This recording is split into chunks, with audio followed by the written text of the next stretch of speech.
Je vous ai donc dit qu'il y avait une église russe. Peut-être ce n'est pas une église russe, c'est une église orthodoxe. Alors la première question dit, mais attendez, les orthodoxes, c'est quoi?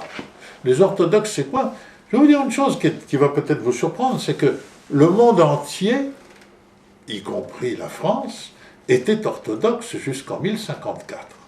Effectivement, la chrétienté, après avoir essayé de se débarrasser d'un certain nombre d'hérésies, de choses comme ça, a été quand même mais à cause des invasions barbares, à cause de l'immensité de ce territoire et du manque de communication, du manque de connaissance des langues, des problèmes de traduction, vous aviez l'Empire romain d'Orient, qui était centré autour de Constantinople, à l'époque, et lequel Empire romain d'Orient a christianisé les Slaves, et en particulier les Russes, et de l'autre côté, l'Empire romain d'Occident, les barbares avaient donc détruit Rome, à la suite de plusieurs péripéties. Finalement, Charlemagne était empereur romain d'Occident.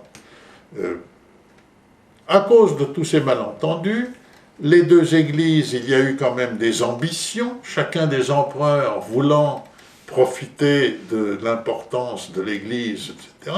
Ils ont fini par avoir des malentendus, et il a fini par y avoir des excommunications, en disant, ça y est, je vous excommunie, etc.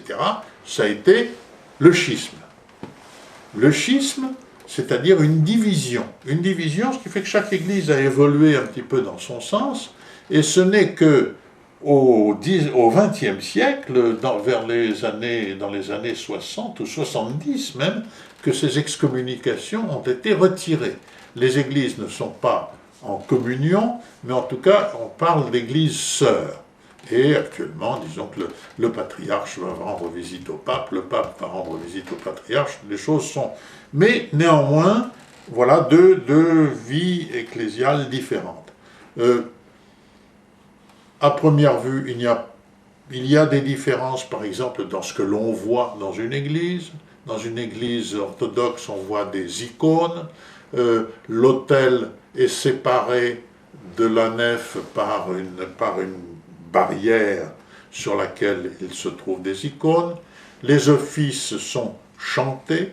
Et ce qui caractérise également les églises orthodoxes, c'est que autant l'église d'Occident s'est rénovée, il y a eu des conciles, il y a eu le concile de Trente, il y a eu Vatican II, à chaque fois on a éliminé des choses, les orthodoxes n'ont rien éliminé, ils ont entassé les choses les unes sur les autres un petit peu, ce qui fait que... Mais on y retrouve la fidélité à l'Église première.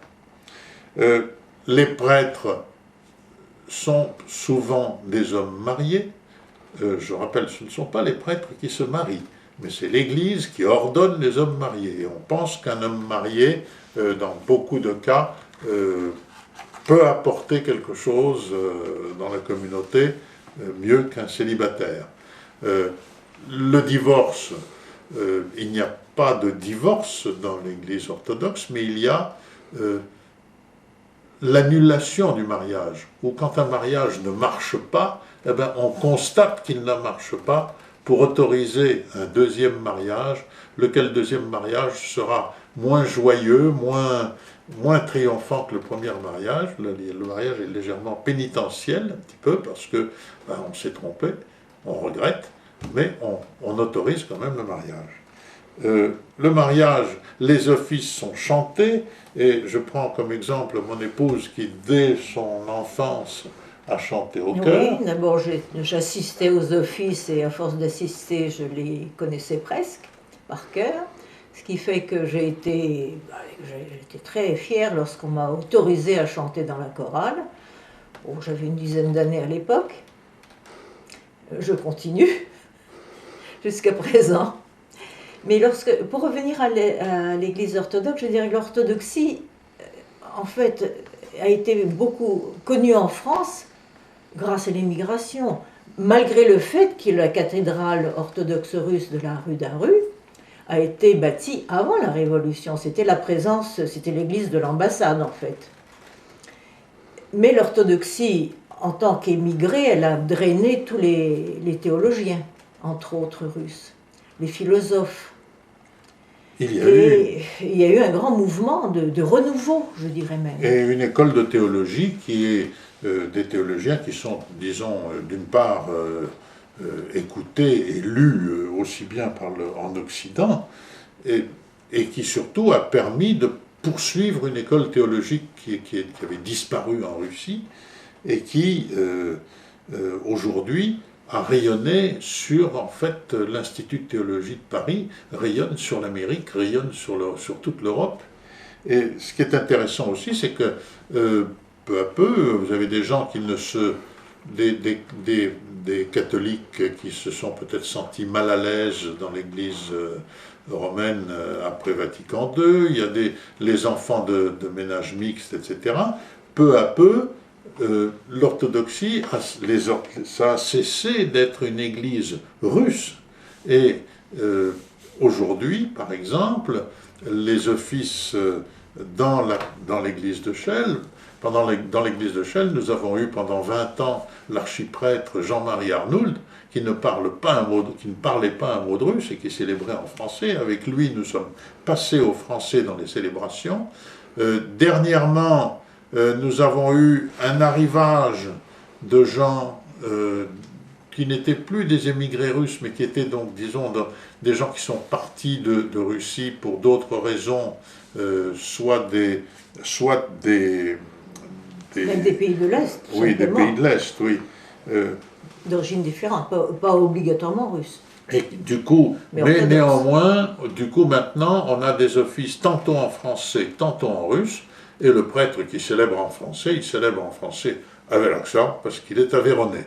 Alors, les fêtes ont toujours lieu, les fêtes, et en particulier la fête de Pâques, qui pour les orthodoxes est la fête des fêtes, c'est la plus grande fête, c'est vraiment, comme dit saint Paul, si la résurrection n'avait pas eu lieu, ben notre foi ne servirait à rien.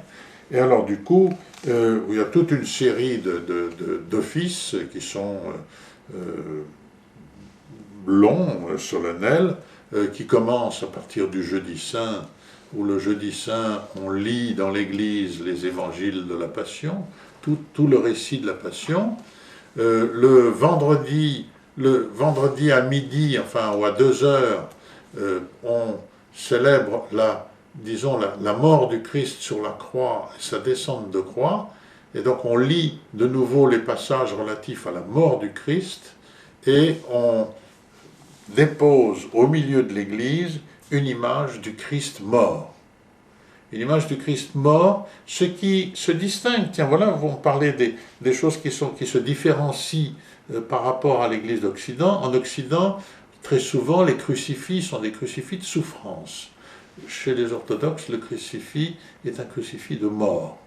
Vous voyez, il y a quand même on parle beaucoup plus au cœur qu'au sens. Le vendredi soir, oui, et tu peux parler des offices. Je dirais également que on ne trouve pas de statues dans nos églises, mais nous aurons des icônes, c'est-à-dire des images peintes. Lorsque Alexandre parlait de l'image du Christ mort, c'est une image peinte. Souvent, on dit Pâques. Alors, comment représenter la résurrection du Christ? Personne ne l'a vu. Hein? Alors, on montre le Christ en chemise de nuit, et puis avec des soldats romains autour. Les orthodoxes ont préféré faire une leçon en disant, ben voilà, le Christ est descendu, on dit que le Christ est descendu aux enfers. Alors vous avez les portes de l'enfer qui sont démolies, qui sont sorties de leurs gonds, vous avez les bouts de ferraille qui sont justement les gonds et les serrures, et qu'est-ce qu'il fait? Il tire de l'enfer Adam et Ève, et tous ceux qui l'ont suivi. Vous voyez, donc, c'est cette façon de dire, ben voilà, il a racheté la faute d'Adam et Ève par sa mort et par sa résurrection. Et alors, en témoin de la chose, vous avez les prophètes et les apôtres.